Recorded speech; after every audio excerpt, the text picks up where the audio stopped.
আসসালামু আলাইকুম ওয়া রাহমাতুল্লাহি ওয়া বারাকাতুহু নাহমাদুহু ওয়া নুসাল্লি আলা রাসূলিহিল কারীম আম্মা বা'দ ফাআউযু বিল্লাহি মিনাশ শাইতানির রাজীম বিসমিল্লাহির রাহমানির রাহিম কুল ইন কুনতুম তুহিব্বুনাল্লাহ ফাত্তাবি'উনি ইউহিব্বুকুমুল্লাহ ওয়া ক্বালা তাআলা ওয়া ইন্নাকা লা'আলা খুলুকিন আযীম ওয়া ক্বালা তাআলা লাকাদ কানা লাকুম ফি রাসূলিল্লাহি উসওয়াতুন হাসানাহ।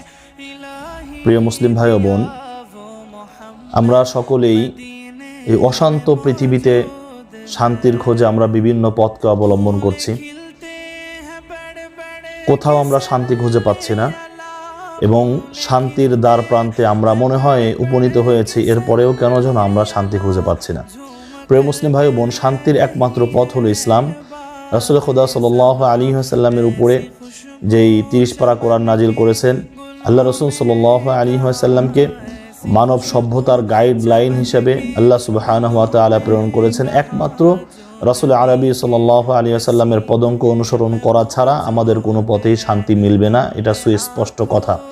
আমরা যে পথে যে মতেই যাই, যেই শান্তির বার্তাকে আমরা গ্রহণ করতে যাই, শুধুমাত্র আমাদের জীবন নামক জমার খাতায় ভ্রান্ত আকীদা ছাড়া, ভ্রান্ত ভুল পথ ছাড়া আমাদের অন্য কোনো কিছু আশা করা যায় না। শুধুমাত্র কেবলমাত্র একমাত্র রাসূল আরবি সাল্লাল্লাহু আলাইহি ওয়াসাল্লামের আদর্শ মেনেই আমরা আমাদের জীবনের সফলতা অর্জন করতে পারি। এ ব্যাপারে আল্লাহ সুবহানাহু ওয়া তাআলা বলেন সূরা আলী ইমরানের 31 নম্বর আয়াতে, কুল ইন কুনতুম তুহিব্বুনাল্লাহ, যদি তোমরা আমাকে পেতে চাও বা আমার মহব্বত পেতে চাও তাহলে অবশ্যই আমার রাসূলকে মহব্বত করতে হবে। আল্লাহ রাসূল সাল্লাল্লাহু আলাইহি ওয়াসাল্লামের ব্যাপারে যেহেতু এখানে আল্লাহ তাআলা নিজেই বলেছেন রাসূল খুদা সাল্লাল্লাহু আলাইহি ওয়াসাল্লামকে ভালোবাসার শর্তের উপরে আল্লাহ তাআলার মহব্বত বা আল্লাহ তাআলার ভালোবাসা আমরা পেতে পারি, সেই ক্ষেত্রে আল্লাহ তাআলা নিজেই আল্লাহ রাসূলের ব্যাপারে বলেছেন ওয়া ইন্নাকা লাআলা খুলুকিন আযীম, খুলুকে আযীম হিসেবে আল্লাহ রাসূল সাল্লাল্লাহু আলাইহি ওয়াসাল্লামকে প্রেরণ করেছেন। আমরা এটাও জানি ওয়া মা আরসালনাকা ইল্লা রাহমাতাল লিল আলামিন, আল্লাহ সুবহানাহু ওয়া তাআলা সমস্ত কুল কায়নাতের জন্য, সমস্ত পৃথিবীর জন্য, পৃথিবী, আসমান, জমিন, জান্নাত, জাহান্নাম, আল্লাহ তাআলার যত সৃষ্টি রয়েছেন সমস্ত সৃষ্টির জন্য আল্লাহ সুবহানাহু ওয়া তাআলা আল্লাহ রাসূলকে রাহমাতাল লিল আলামিন হিসেবে প্রেরণ করেছেন। প্রিয় মুসলিম ভাই বোন, এটা আমরা জানি, আরও জানি লাকাদ কানা লাকুম ফি রাসূলিল্লাহি উসওয়াতুন হাসানাহ।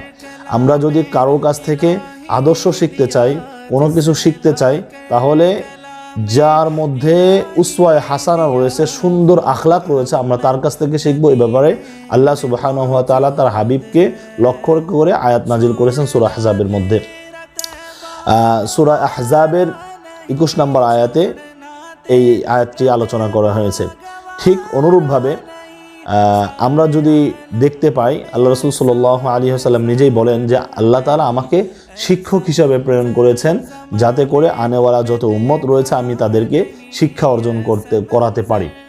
তো প্রিয় মুসলিম ভাই ও বোন, আমাদের এই অস্তিত্ব রক্ষায় আমরা একমাত্র সুন্নতকেই অবলম্বন করতে পারি। সুন্নাহ ছাড়া আমাদের জীবনে অন্য কোনোভাবে সফলতা অর্জন হবে না। আমাদের বাংলাদেশের প্রসিদ্ধতম একজন শাইখুল হাদিস হযরত মাওলানা আল্লামা আশরাফ আলী রাহিমাহুল্লাহ তাআলা, উনি একটা কথা সবসময় বলতেন, ওনার জবানে আমি অনেকবার শুনেছি এই কথাগুলো। উনি এভাবে বলতেন, সুন্নাতুন জান্নাতুন রাহাতুন, সুন্নত মানেই জান্নাত আর জান্নাত মানেই শান্তি। তার মানে উনি এই কথা এভাবে বুঝাইতে চান, যদি কোনো ব্যক্তি সুন্নতের উপরে চলতে পারে বা সুন্নতের উপরে চলে, তাহলে আল্লাহ সুবহানাহু ওয়া তাআলা তাকে অবশ্যই জান্নাত নামক যে নিয়ামত তাকে দান করবেন। আর আমরা এটা সুস্পষ্ট জানি, জান্নাতে গেলে আল্লাহ তাআলা অসংখ্য অগণিত নিয়ামত আল্লাহ তাআলা আমাদের দান করবেন।